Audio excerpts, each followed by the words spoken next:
talk about teams, right, that have just gotten put together. So Giannis goes down to Miami, right? You got Jalen Brown and now LeBron in Philly. The Lakers have done some interesting moves. Walker Kessler moving in, right? But I think those, first three are the big three moves that have been made. How do you think this season's going to ultimately now shake out with the moves that have been made in the offseason, Justin? Like, do you see Philly jumping to behind the Knicks for number two? Do the Lakers try to stay into that 4-5 3 range? Is Giannis going to be able to do anything down there in Miami? How do you think this offseason now is shaping up for the next season? Well, I mean, I love what the Eastern Conference is for the first time, maybe in 25 years. They don't have the two teams at the top, right? Oklahoma City and San Antonio, I think, are caught above everybody else, even the New York Knicks. But the Eastern Conference, if you're talking like 1 through 10, 1 through 8, I think it's the best that we've had since probably the 1990s because only 6 teams, and Dylan, maybe you heard me talk about this on the show, only 6 teams can make the top 6, right? Only 6 guaranteed postseason spots. But then two or three teams that don't make the top 6 in the East are going to get absolutely crushed because the Pistons last year finished with the #1 record in the entire conference. They won 60 games, but I don't think they had a great offseason, and they certainly aren't guaranteed to be a top 6 seed. The Celtics, with the loss of Jalen Brown, aren't guaranteed to be a top 6 seed, and Brad Stevens, Joe Mazzulla, and Tatum will take a ton of heat if they're not. The Knicks just won a championship. You can't follow that up if you want people to respect what you just did by missing out on the top 6. Cleveland's got a ton of talent. They're 2 years away from winning 64 games. They just gave Donovan Mitchell a ton of money. They've got 4 All-Stars on that team, and Harden, Mitchell, Jared Allen, and Evan Mobley. They're expected to make the top 6. If the Raptors get Kawhi, top 6. Philadelphia is self-explanatory, top 6. Miami just got Giannis Antetokounmpo. If they're not top 6, and I don't think they're guaranteed to be, then they're in some trouble from a PR perspective. And that's not even mentioning like Atlanta and Orlando. So you have 8 or 9 teams that legitimately expect to be a top 6 seed, if not have home court advantage in the first round, which means a top 4 seed. And you just can't have that many teams that will actually do it. So it makes our job in the media a little bit easier because you're going to be crushing somebody. So the East is a ton of fun.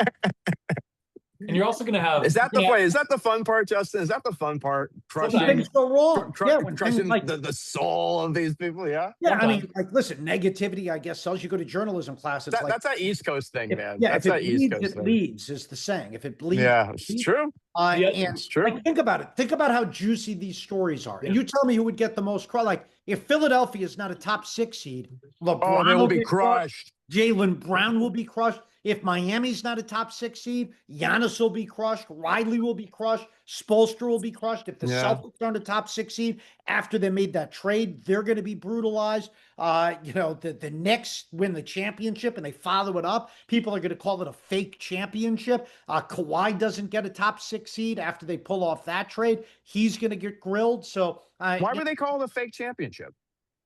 What's that? Why would they call the next championship fake if they just win one? I mean, it's been 8 straight years with just one fluke. winner.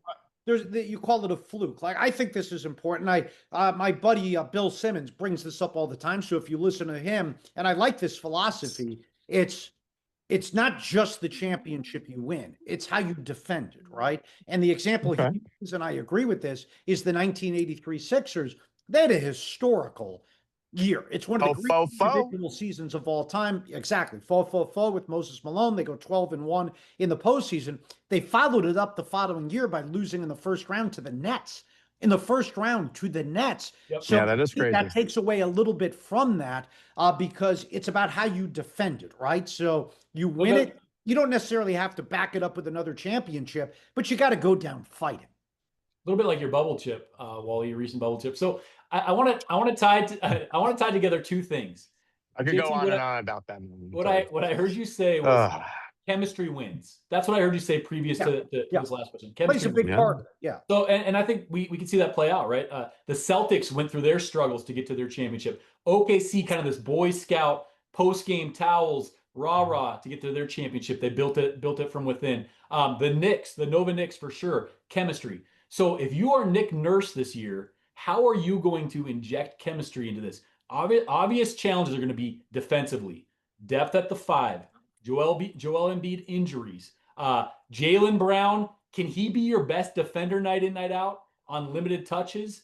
Are you going to ride your young dudes and try to rest LeBron and Embiid? What do you do if you're Nick Nurse to get to that championship? Because you are right. Every night in the East is going to be fun to watch. That's the one good thing about this parity is we're going to have compelling games every night, really, in the East. I mean, It's like the East and the West have been flipped in terms of how crazy and chaotic the standings are going to be. The West is going to be fun too. We can touch on that next. But what do you do if you're Nick Nurse? Because you did go to Toronto and you brought in Claw for that excellent run that you had. So he has a track record for this actually working. I wonder if that was part of LeBron's choice was, hey, this coach has done it. Andy's with Clutch. Yeah, maybe. What do you do if you're Nick Nurse? Yeah, that's a really good point on Nick Nurse having done that when you had 1 year essentially to win. Yep. You had to win on a short timeline. This is not a cop out, but I don't know if you can do anything. It's up to the players. I mean, the egos are too big, so it's dependent on them. They have to make the decisions, and I'll tell you what that looks like. Now, I don't know if it's Nick Nurse that can implement that, but it has to be LeBron going out there saying, I've done everything. Yep. Now let me prove that I could, average 11, 12 assists. I can lead the league in assists. And he could. So he could. He certainly could. I mean, he could lead the league in scoring any year in his career. He could lead the league in assists. Okay. Yep. So this needs to be one of those years where he says, I'm going to lead the league in assists. Yep. And then I think the biggest mindset thing is going to be with Jaylen Brown. So I think Jaylen Brown and Jay, it might sound weird that VJ Edgecombe is one. I'll do him last. But LeBron, we just did what his mindset needs to be. With Jaylen Brown, I think his mindset probably a week ago was, I need to prove the Celtics wrong, not only by winning, but by averaging almost 30 points again. By making an all-NBA team, by getting MVP votes. Now I think that needs to shift. And this is going to be the most difficult one. I don't know if you can do this, but Jaylen Brown needs to go out there now and say, I need to prove to the Celtics they were wrong, not in that I could get individual awards, but that I can be, maybe make an all-defensive team. Yep. And I'm going to prove they were wrong by winning. Because he might not make an all-star team now. In fact, my guess would be against it. I would be against an all-NBA if I had to put money down on it right now. I don't think he'd make an all-NBA team. So he's going to have to do it through like sacrificing, winning, and playing defense. And then with VJ Edgecombe to me is talented enough to go out there in year 2 and maybe average 20 points per game. He's going to be stuck in the corner. And you've basically got to explain to him that, hey, you're going to play in some huge games. You're going to be a part of the biggest show in sport. You can learn a lot from playing with LeBron James. So take this, learn from it from future years. And this is a short-term thing for you. With the next 2 years, you're going to play a supplementary role. You have to do the small things.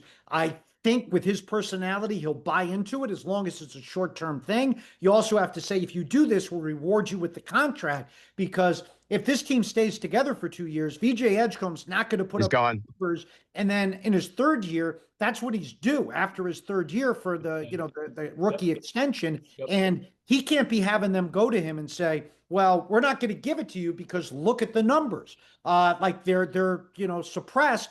He's got to be able to say, like, well, they're suppressed because I bought into the team's bigger goal. So I think those, honestly, are going to be the 3 guys you got to do the most explaining to or buying into roles. Yeah. The root word there is sacrifice, which interestingly was LeBron's lead quote thing. He wants to sacrifice. But that is Nick Nurse's secret sauce, that he has to paint that picture, right, of role acceptance. And I think you nailed it. Jaylen Brown is the most interesting player going into this season, I think, because he defensively, and you should push back on this, JT, because you saw it with your own eyeballs. 40 games, right? You went to most of their home games. He gets lost when he's off the ball, right? He's one of those head turn guys, and somebody's back cutting on him to the rim. I've seen that happen. But when he decides, like he did against Luka, I'm gonna take this personal, and I'm gonna play straight up man-to-man defense in usually big time games on prime time is when he takes that challenge. It seems like it's the ego thing. I think if Nick Nurse can get him to commit to, I'm going to be the best defender on this team, because he, Maxey, and VJ are going to have to carry the load through the regular season, don't you think? And there's going to be nights where he can go for 30 points because Braun and Joel Embiid are going to be off the court. That's going to happen, or be on limited minutes, I would think. So that is the secret sauce, I think, is Nick Nurse being able to sell that role. What role does he have to sell Tyrese Maxey? Is it to play with pace and get out and run? Do you offset your minutes where Embiid when he's operating from the nail or the elbow, LeBron and him are off court at different times because that's going to be the clunkiness, I think. And then who plays 5 when Embiid's out? Can Dean Wade slide over there? Is that LeBron? Their backup big, I think last year averaged 5 points and 4 boards. Bona, like he's shown a little bit of signs in 17 minutes a game, but how do you compensate there? I think that's going to be challenging. Yeah, Bona's got some, some athleticism, but here's what I would say is I think almost the Jaylen Brown and the Maxey thing go hand in hand because I think it's in transition, right? And that's Yep. one of the concerns on this team is like everybody likes to get out and run. Maybe the jump shooting is a little weak, and a lot of them like overlap LeBron, and LeBron's a far better passer than Jaylen Brown. Jaylen Brown's actually a negative passer, but they occupy like the same areas of the floor, right? Jaylen Brown was the one guy in the Celtics that you really didn't like shooting volume threes, like to get into the paint, either attack the hoop or give you that little 15-foot pull up. But with Maxey and him, I think it's in transition. And with Jaylen Brown, it factors into what you said about digging in on defense. It's like be the best defender we have. Basically stop your man, get some, and he's not a good off the ball defender. Like you mentioned, I've been critical of him getting lost off the ball. Very good one-on-one, especially in big games when the spotlight's on him and he's taking on Luka, a Kawhi, a LeBron, etc. But he's got to be able to steal, get some steals, push it in transition, get his buckets that way. I think it's the same thing with Tyrese Maxey, because Maxey to me, and I don't know, maybe you guys disagree with this, he's amongst the fastest guys in the league, right? You think of the fastest guys in NBA, like De'Aaron Fox is a really fast guy, but it's Ja Morant, it's Westbrook, it's Derrick Rose. It's a guy that just got in some trouble here recently by stealing something, I think, out in Colorado, and Ty Lawson. Like those guys are all fast. The one thing he has above all of those guys is that guy's a hell of an outside shooter. So he's as fast as it gets in the league. Plus, he can knock down open threes. But I think this year it's almost like, hey, you're going to score a ton in transition, not necessarily as much in the half court as years past. And I think if the Sixers are going to be a real championship contender, Maxey needs to be the leading scorer on that team. You have to have LeBron, like you're saying, averaging at least 9, 10, 11, 12 assists a game. Jaylen Brown playing, more of a complementary role. He's going to get his rebounds up. Embiid obviously needs to stay on the court. VJ Ekholm, like you said, he might not have enough opportunity to get 20 a game, but you better be getting at least 15 a game. But Maxey's the guy who, if memory serves, I think he has won a scoring title. Didn't he win the scoring title last season, I believe? Or was the year before? He was close. Yeah, he was certainly up there. I don't mean this past season. I mean the previous one, 24-25. Yeah, so Maxey hasn't done that yet with the scoring title. Yet. Okay. What I will say is, to your point, and it's if you're thinking he needs to be the leading scorer in this team, that might take a little bit of a personality change because he's capable of doing it. But I'll bring it back to the first round matchup last year is when Embiid first came back. He kind of acquiesced too much. He was hesitant. He almost acted like it was Embiid's team, even though Embiid got back. And they got into a little bit of trouble with that. I think it was Embiid's second game back. Embiid was brilliant game one, and then they lost the second game Embiid came back. And one of the reasons was I felt that Maxey was a little bit too timid. Even in game 7 of that series, they almost lost, even though Boston started that ridiculous lineup. Tatum didn't play. They were dealing with some injuries. And the reason they did through 3.5 quarters, Tyrese Maxey was not aggressive enough. And then in the final 6 minutes, he took over, was the best player on the floor. So I don't disagree with you, Walrus, that he can be the leading scorer. Maybe even he needs to be, but that needs to be something where he is aggressive from the start of the season moving on. And that might require a little bit of personality change because it has to be intimidating when you look up there. You see LeBron, you see Jaylen Brown, Joel Embiid, and Embiid and LeBron have both led the league in scoring. Jaylen Brown's come pretty darn close, and they're still telling you it needs to be you. So let's go ahead. Wait a second. Let's go ahead and follow the sun from east to west, because obviously the East is this season going to be, I think, the biggest thing for us to talk about. In the West, though, you have the Spurs. They're the reigning conference champions. You have the Thunder, the last NBA champion out of the West. Is there any other team in the West that could compete with those two? So just Oklahoma City and San Antonio. No, I think everybody else is a level below. I mean, it'll be interesting to see what Minnesota does with all the changes. But I don't think it's going to be enough. But I do credit their organization for taking a shot with the Lakers. I think the Lakers have the potential to be the third best regular season team. I think they'll be good enough for Luka to potentially win the MVP. But I don't think they're capable of beating I San agree. Antonio or Oklahoma City in the playoffs. Definitely not both of them. And then with Denver, ultimately, if everybody is healthy and Jokic plays to his potential, maybe they can sneak out, but I wouldn't count on it. So I would say no. Yeah. What do you think, Dylan? Can anyone compete with those two? I think he nailed it. I think there is a world where we see Joker of 2 years ago versus this last season, and he can lift that much. Peyton Watson is vitally strange there. I think you lose MPJ, and Peyton Watson is now the guy that Denver is kind of hoping. And I don't think we'll ever see Aaron Gordon's health rejuvenate. I mean, we're This is gonna a see that. shame. He So blossomed there. yeah, I guess I'd put Lakers, Denver, Houston, kind of, and Utah. I think is a team that could jump into this, and maybe it'll be a couple more years. But there's this tier below those two that'll be really tough to push. I do think it's interesting because I've heard you JT talk about how the East, the stacked up. Where do you think the third West team would? Where would you put them in the East? Do we go because we have the top two in the West? We're agreeing on that. I think with the Good Spurs and question. OKC, and then we've got the Bakers. I think Knicks are three. We would agree. And then it's really kind of if Philly can get right, they have the talent probably to be in that top four, if healthy and talented. From there, it's a lot of East teams that are plugging that hole. Do you put Denver, Houston, Lakers? Do you put them in that mix with the Heat, the Celtics? Do you think they could slot in there? How do you see that? Yeah, so I think eight of the if you look at like the betting sites, DraftKings, Yeah, FanDuel, whatever sure. you even gamble, I think 8 of the top 12. I was looking at it the other day Or East. for title odds are all Eastern Yep. Conference teams. I mean, again, going Pretty back to wild. the point from earlier, I can't remember the last time that has happened. And I would say that you know teams like Denver, Houston, the Lakers, Minnesota, like they'd be fighting for a top six seed. Now, in all likelihood, at least one, maybe two would make it, but you could put them in the Eastern Conference, and one of them could be the seventh seed. Mhm. It's Or true. like all of them could be seven or down, behind, basically everybody. That's how good I think the Eastern Conference is. And again, like it's in the middle because the top two teams are in the West.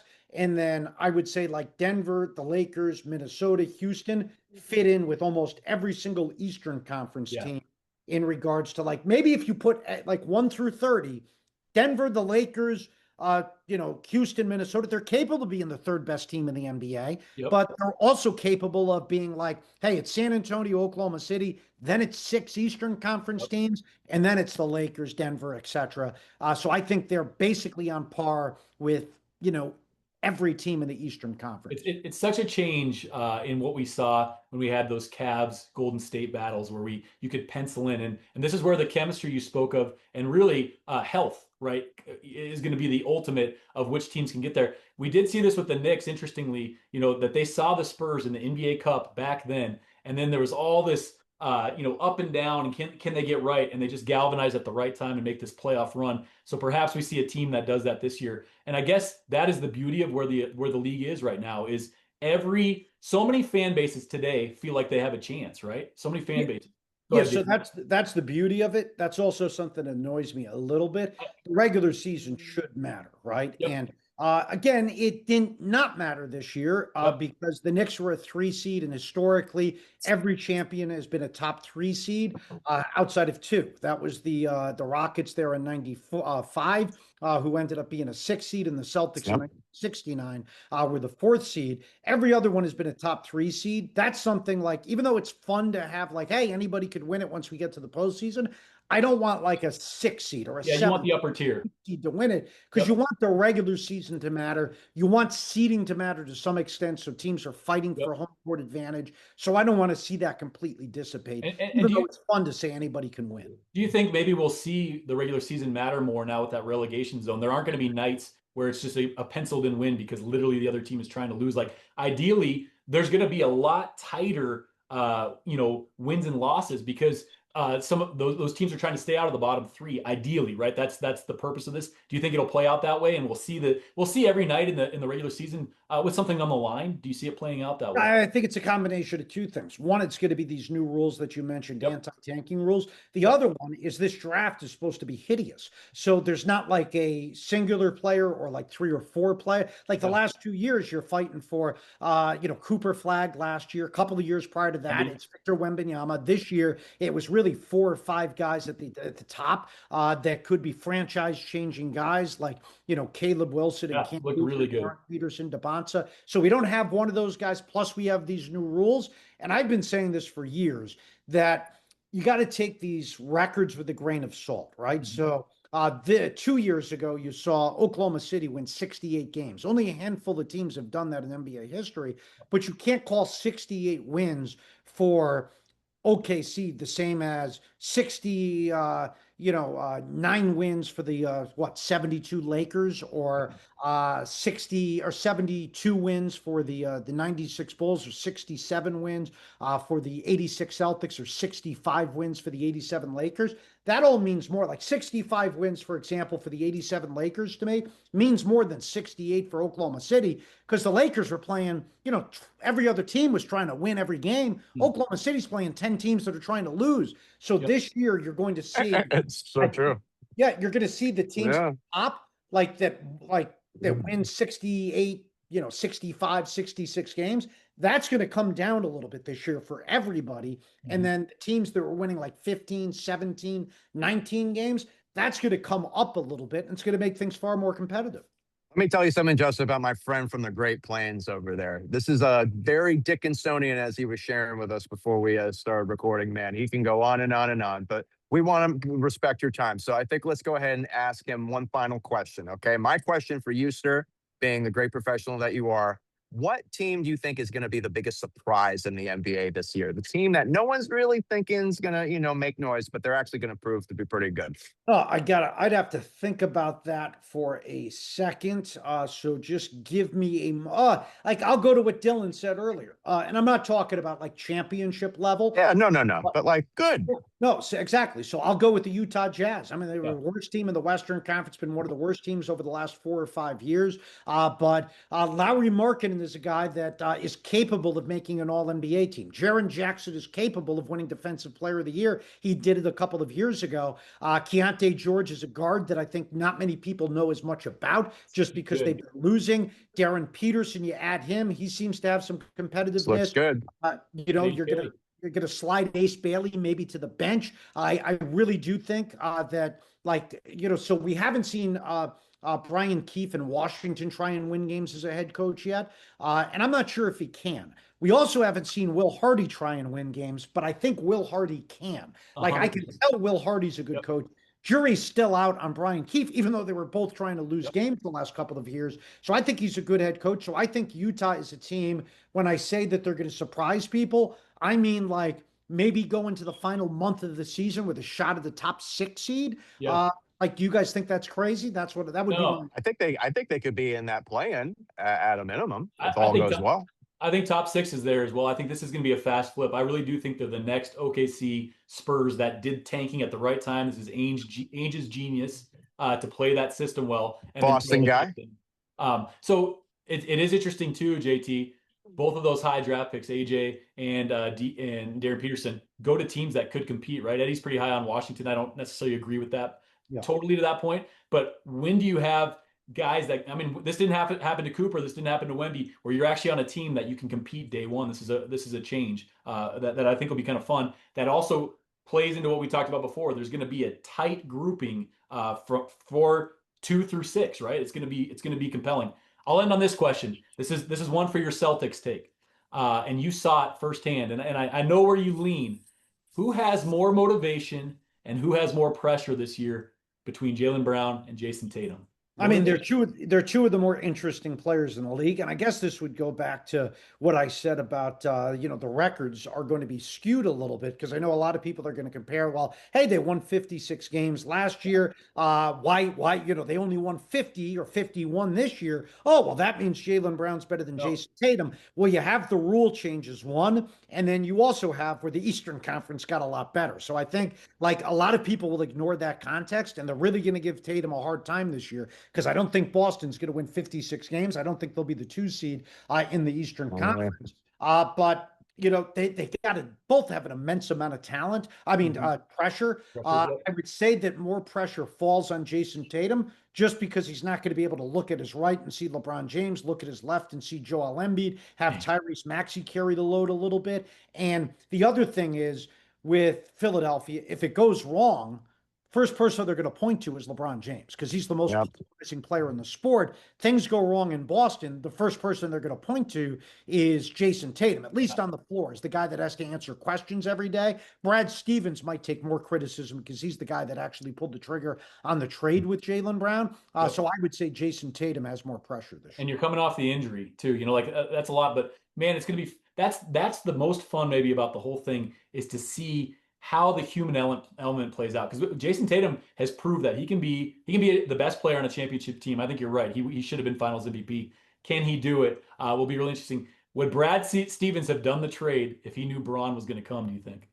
Oh, geez, that's a really good question. Yeah. Maybe that's a good question that I have to ask on my show tomorrow when Eddie and I hit the air at 4 o'clock Eastern time. Like not only that, I mean, so basically that one decision, and it's fun to go back and look because basically Boston won a championship, whereas Milwaukee's biggest rivalry for a couple of years was the Celtics, and Boston ended up winning the championship because of a move made by Milwaukee to trade Lillard would ultimately put Drew Holiday in Boston. And now this is almost like Boston doing this for Philadelphia and Miami. But Boston really did it to their biggest modern day rival in Miami benefits because they land Giannis Antetokounmpo and they're their biggest historical rival or second biggest historical rival, depending on how you view Sixers versus Lakers there. They helped them get LeBron James. So it's really funny how this one decision helped Miami so much and help Philadelphia. Now, I happen to think Philadelphia is capable of winning the championship. I don't think Miami is capable of winning the championship. I agree. Yeah. You just have the Nova Knicks sitting over there waving with their championship ready to come back and prove it back. Pretty incredible. Thanks for your time. This was amazing, dude. Like seriously, thank you so much for joining us. Such a pleasure to talk with you. Anytime. Appreciate it. And Dylan, keep calling in, buddy. Eddie and I enjoy your telephone calls. 100% will do. Thanks so much, Justin. This was a privilege.